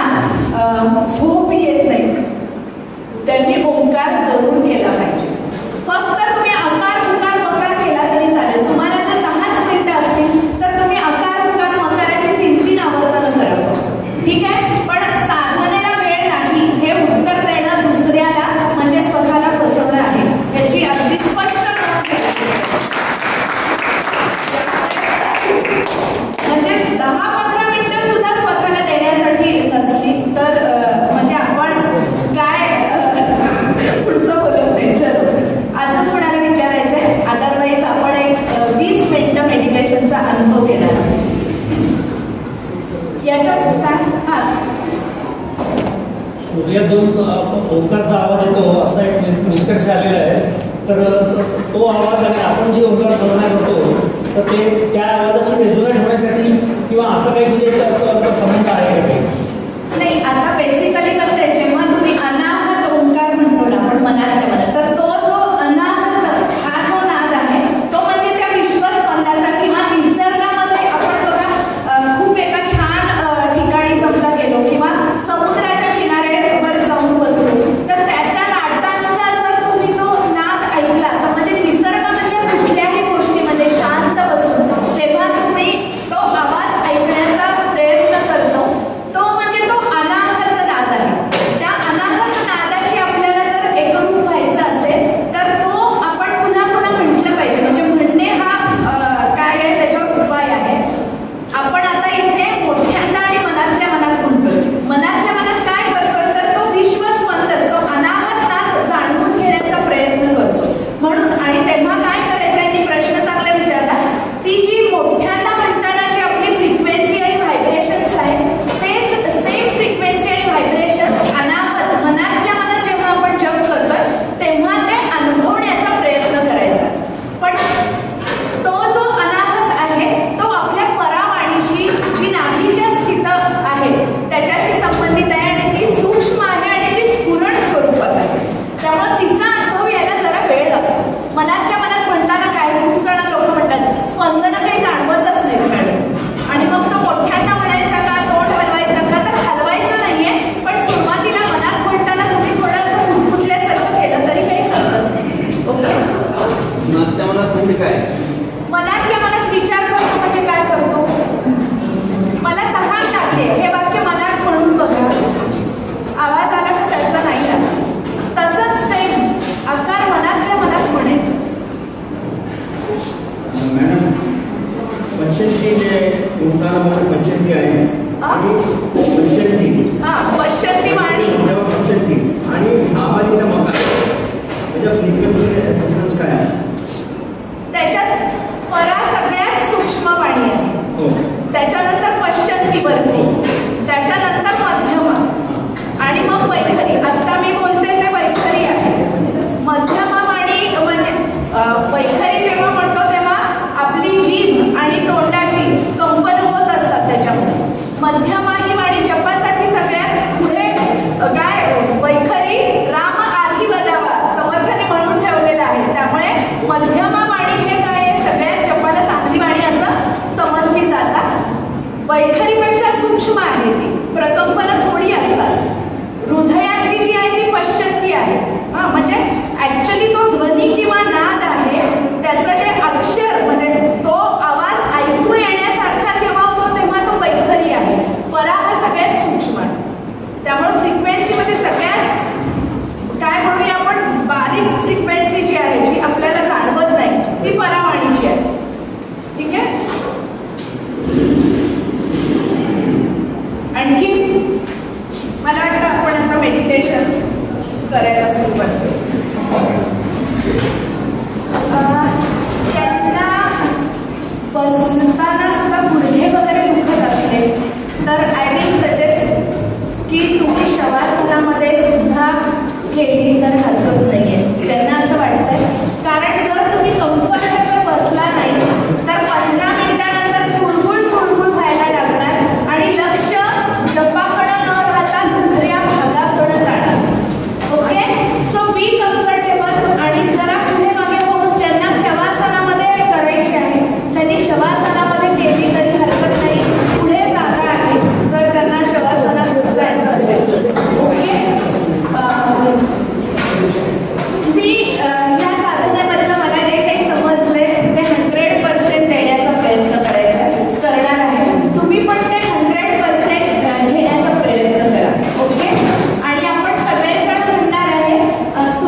महामृत्युंजय आणि महामृत्युंजय मंत्र सुद्धा सगळ्यांनी म्हणूया.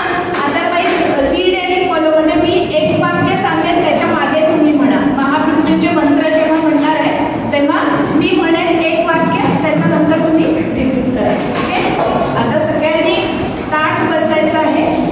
पाठीचा कडा, मान आणि मस्तक सरळ एका रेषेमध्ये घ्यायचं आहे. सरळ का एका रेषेमध्ये?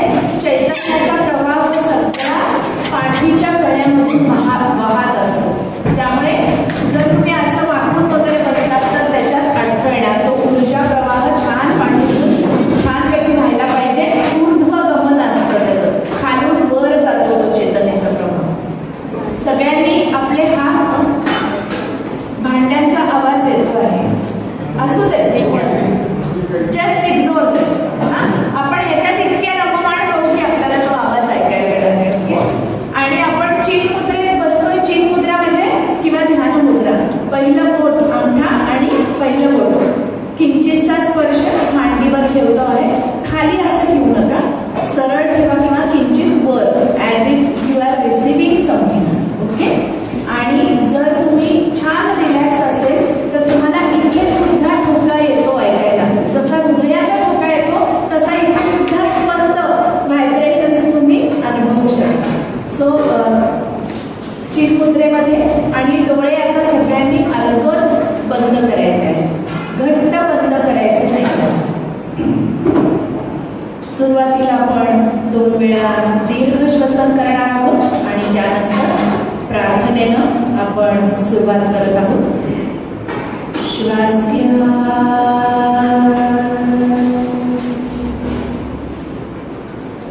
सोडा,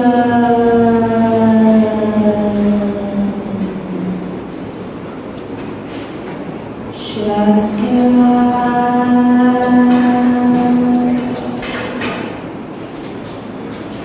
सोडा.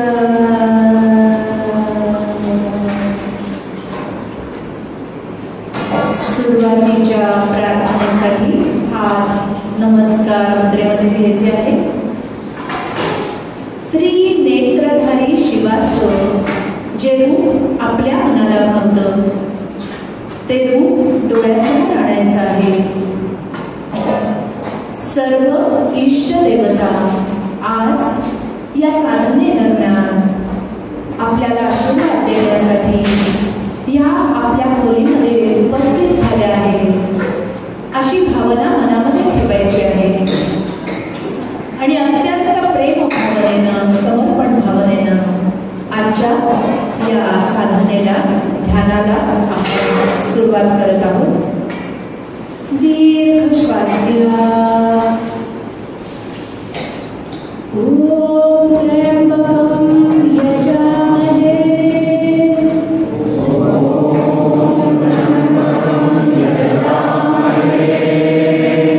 सुगन्धिं पुष्टिवर्धनम्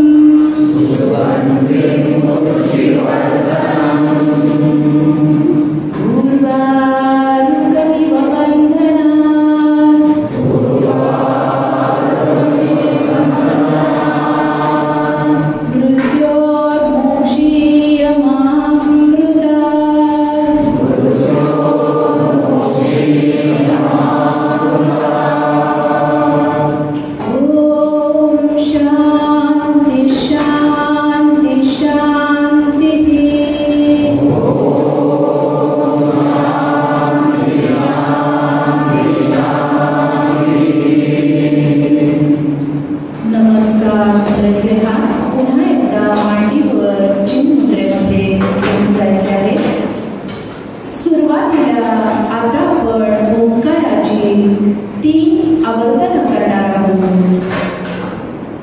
ओंकाराची आवर्तन करत असताना आपण क्रमाक्रमानं अकार, उकार, मकार आणि त्यानंतर अ उ म च एकत्रित उच्चारण करणार आहोत.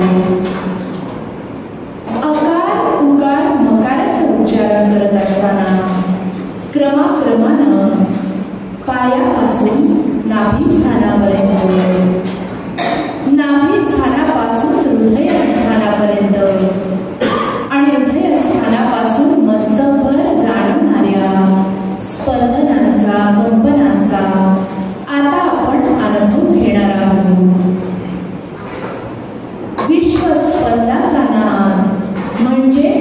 ओंकारनाद आणि हा ओंकारनाद अनाहत नादाच्या रूपात अंतरनादाच्या रूपात आपल्या हृदयामध्ये कायमपणे स्थित असतो. पण बऱ्याचदा आपल्या मनातल्या विचारांच्या गर्दीमुळे आणि अंतरंगातल्या गोंगाटामुळे तो आपल्याला ऐकू येत नाही. आज संपूर्ण साधनेदरम्यान हा अनाहत नाद ऐकण्याचा आपण अगदी मनापासून प्रयत्न करणार आहोत. ओंकाराचं आता आपण पहिलं अवतरण करणार आहोत.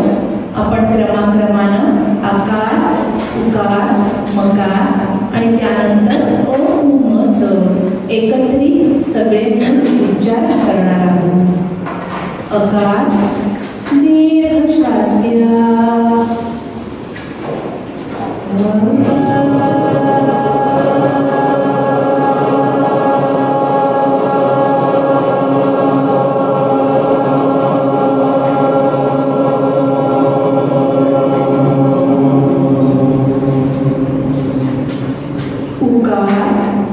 श्वास घ्या.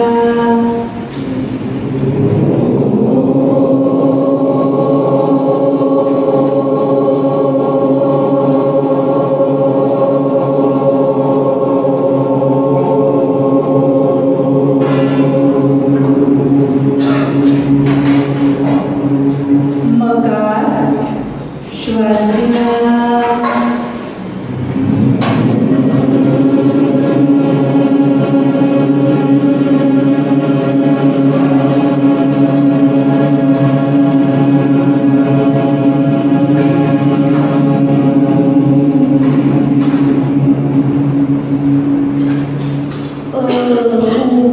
एकत्रित एका श्वासात दीर्घ श्वास घ्या.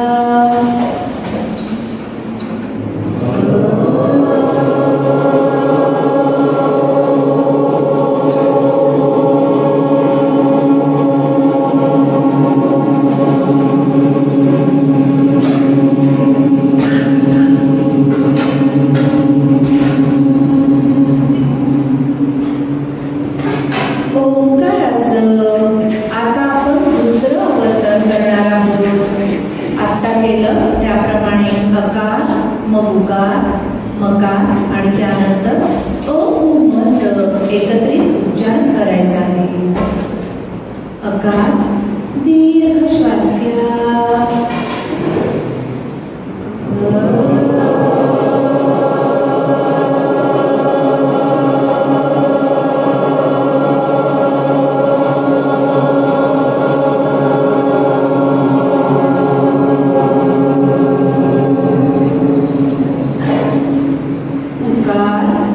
श्वास घ्या.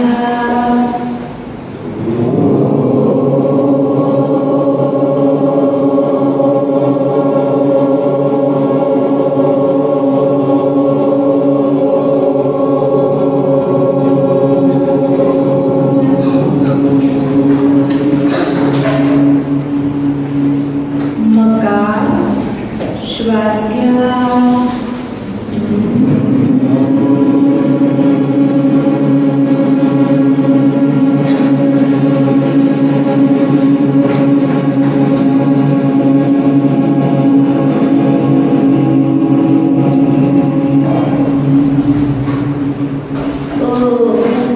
एकत्रित दीर्घ श्वास घ्या.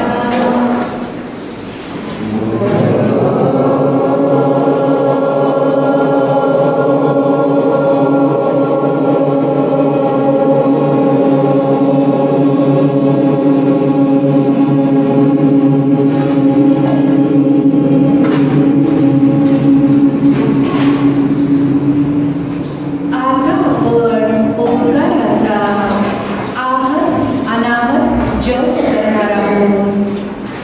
आहत जप म्हणजे आत्ता गेला तसा मोठ्यांदा आणि अनाहत जप म्हणजे आहतासारखा अगदी हुबेहूब पण मनातल्या मनात केलेला जप होय. आहत ओंकार जपामुळं शरीर आणि मन अगदी एकरूप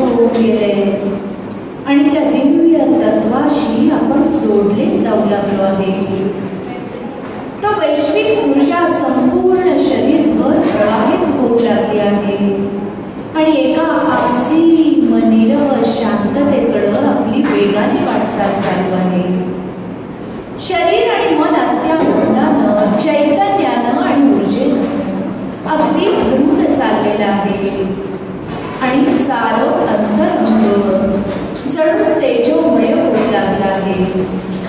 याची सूक्ष्म अनुभूती घेण्याचा आता आपण प्रयत्न करणार आहोत. आहत अनाहत ओंकार जपाचं पहिलं आवर्तन करूया. आहत जप. मोठ्यांदा दीर्घ श्वास घ्या.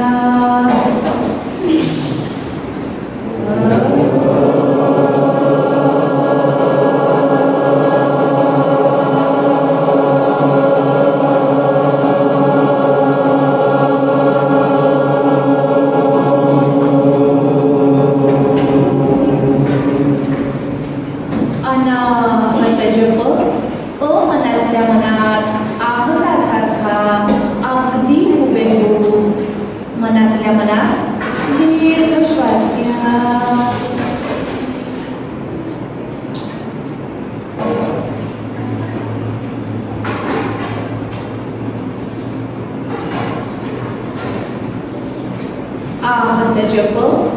मोठ्यांदा दीर्घ श्वास घ्या.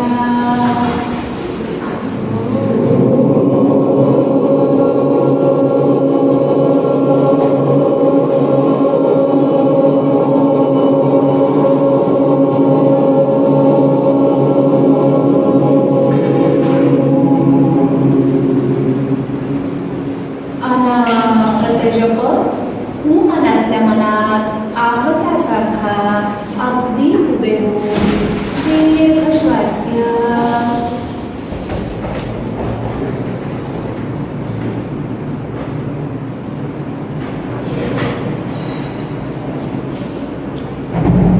आहत जप. मोठ्यांदा दीर्घ श्वास घ्या.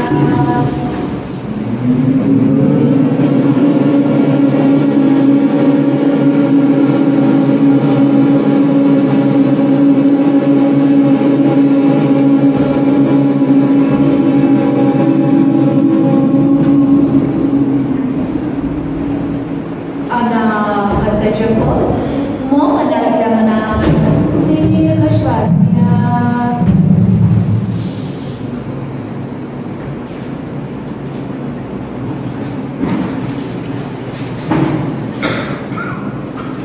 आहत जप. एकत्रित मोठ्यांदा दीर्घ श्वास घ्या.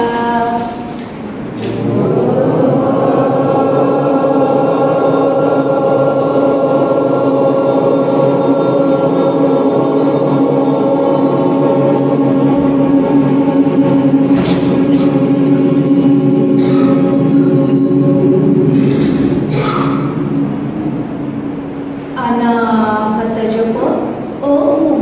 एकत्रित मनातल्या मनात दीर्घ श्वास घ्या.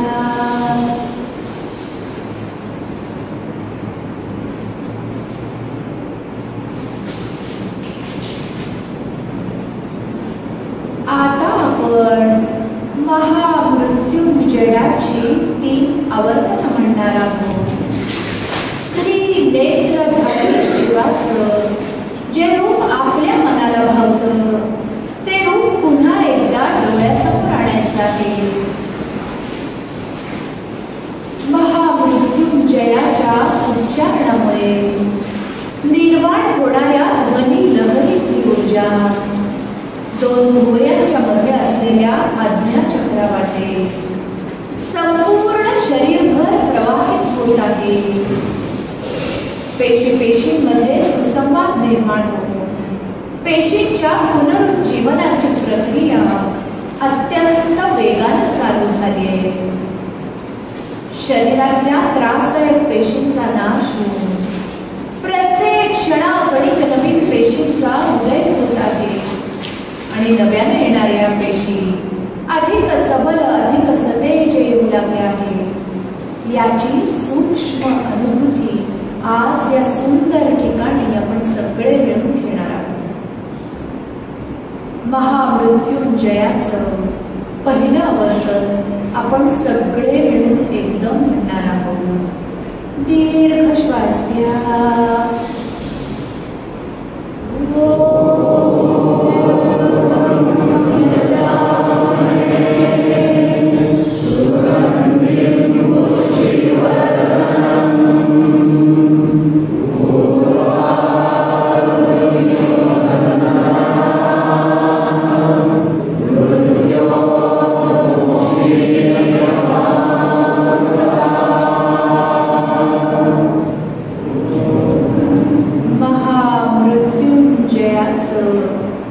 आत्तासारखंच दुसरं आवर्तन करूया. दीर्घ श्वास घ्या.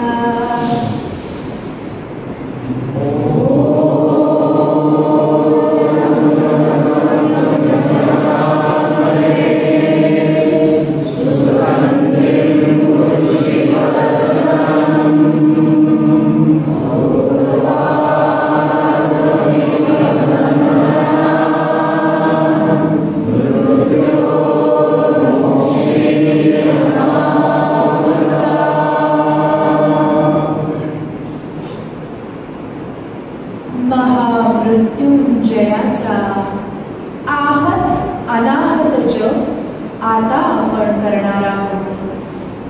आहत जप महामृत्युंजय मोठ्यांदा. दीर्घ श्वास घ्या.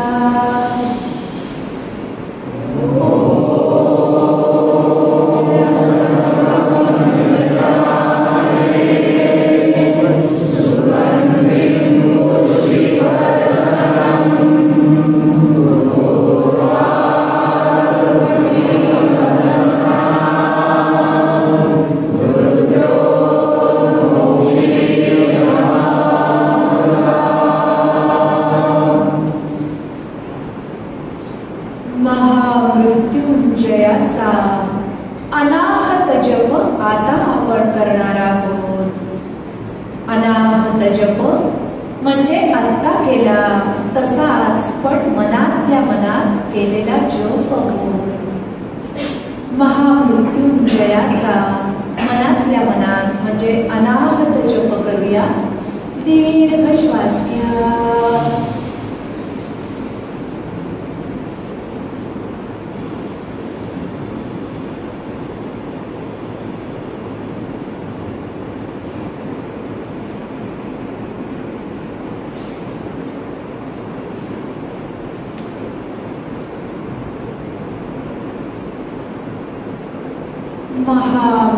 महामृत्युंजयाच्या आणि ओंकाराच्या आहत अनाहत जपामुळं शरीर आणि मन अगदी एकरूप होऊन गेले आणि त्या दिव्य तत्वाशी आपण सगळे जण जोडले गेलो आहोत. ती वैश्विक ऊर्जा शरीरभर प्रवाहित झाली आहे आणि एका आसीम निरव शांततेचा आपण अनुभव घेत आहोत. शरीर आणि मन अत्यानंदानं, चैतन्यानं आणि ऊर्जेनं अगदी काठोकाठ भरून गेलेलं आहे आणि सारं अंतरंग जणू तेजोमय झालेला आहे. तो अनाहत ओंकारनाद दाही दिशांमध्ये आता अगदी भरून लागलेला आहे आणि म्हणूनच त्या अनाहत ओंकाराची म्हणजे मनातल्या मनात ओंकाराची पुन्हा एकदा आवर्तन करण्याची आपली अनिवार्य इच्छा झाली आहे आणि म्हणूनच मनातल्या मनात ओंकाराची 9 आवर्तन आता आपण करणार आहोत. ही आवर्तन करत असतानाच आपल्याला असं लक्षात येईल की आता हा जप आपल्याला मुद्दामहून करावाच लागत नाहीये. तो आपोआप विनासायास होऊ लागला आहे. यालाच अजपा जप स्थिती असं म्हटलं जातं आणि हा अजपा जप स्थितीचा अनुभव घेत असताना एका अनाहत क्षणी आपल्या असं लक्षात येईल की आता हा जपही थांबला आणि उरली ती फक्त आणि फक्त आसीम निरव शांतता, सत चित आनंद स्थिती, सच्चिदानंद स्थिती.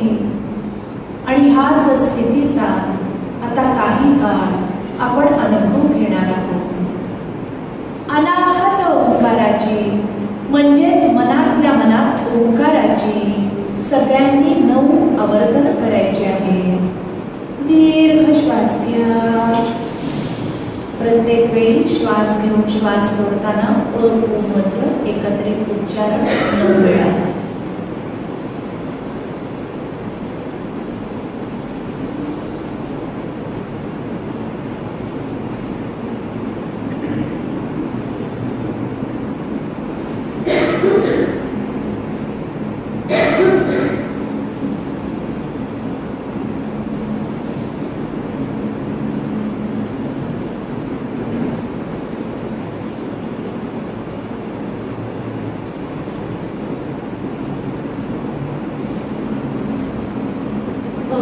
जपा जप स्थिती अनुभव.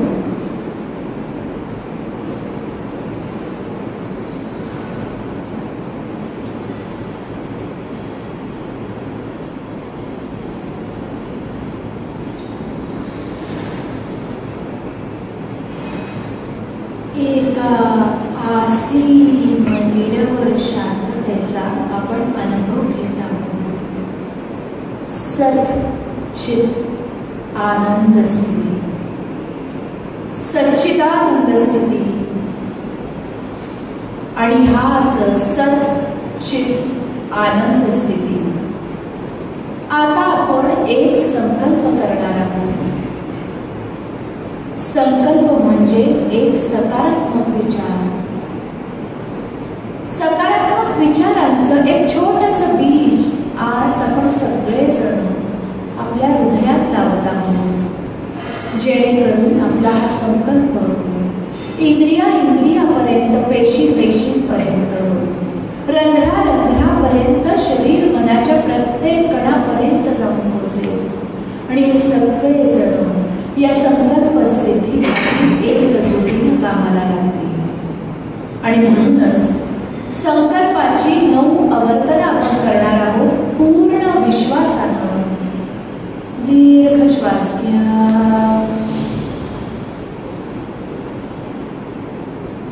संकल्पाचं वाक्य मनातल्या मनात पुन्हा पुन्हा उच्चारायचं आहे.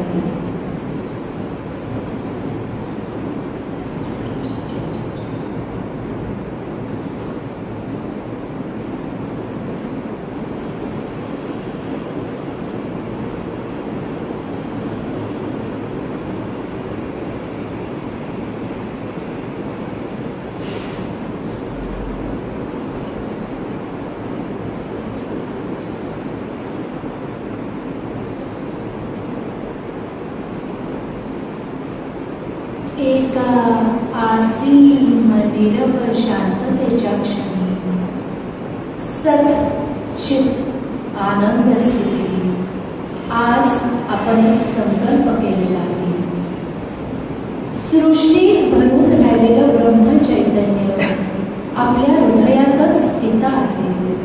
आणि आजूबाजूच्या साऱ्या चराचर सृष्टीमध्येही ते अगदी भरून राहिलेलं आहे. याची सूक्ष्म अनुभूती आज आपण सगळ्यांनी घेतली आहे. आणि म्हणूनच आज आपण सगळेजण जरी वेगवेगळी शरीरं आणि वेगवेगळी नावं धारण करून जरी स्थित असलो तरी आपण सगळेजण एकमेकांना जोडले गेलो आहोत. एकाच ईश तत्वाचे आपण सगळेजण छोटे छोटे अंश आहोत. आणि म्हणूनच या साधनेची सांगता करत असताना आपण सगळ्यांसाठी प्रार्थना म्हणायची आहे. प्रार्थनेसाठी हात पुन्हा एकदा नमस्कार मुद्रेमध्ये घ्यायचे आहे. दीर्घ श्वास घ्या.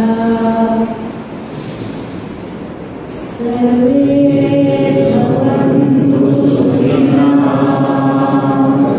सर्वे सन्तु निरामयाः.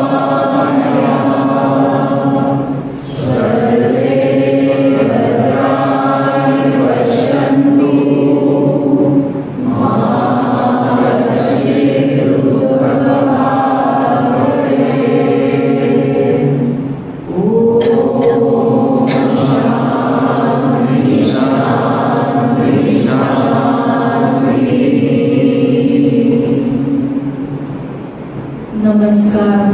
हात डोक्यावरती कपाळावरती शरणागत मुद्रेमध्ये घेऊन जायचे आहे आणि त्यानंतर कपाळ जमिनीला टेकवायचा प्रयत्न करायचा आहे.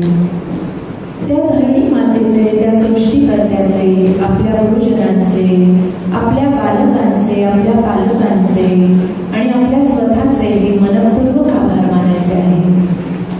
एका असीम नीरव शांततेचा आणि सच्चित आनंद स्थितीचा अनुभव देणारा दिवस आपल्या आयुष्यामध्ये पुन्हा एकदा उगवलेला आहे. याबद्दल आभाराची भावना मनात ठेवून पुन्हा एकदा नमस्कार मुद्रेमध्ये यायचं आहे. दोन्ही हातांचे तळवे एकमेकांवर घर्षण करायचे आहे आणि दोन्ही तळवे अलगद डोळ्यावर लावायचे आहे. डोळे उघडू नका. पुन्हा एकदा दोन्ही हातांचे तळवे एकमेकांवर घर्षण करत दोन्ही तळवे मस्तकापासून पायापर्यंत संपूर्ण शरीरभर अत्यंत प्रेमभराने फिरवायचे आहे. परावर्तित ऊर्जेचा अनुभव घेत घेत आणि आजूबाजूच्या वातावरणाबद्दल सजग होतो. अगदी अलगद डोळे उघडायला हरकत नाही आहे. हरिओम.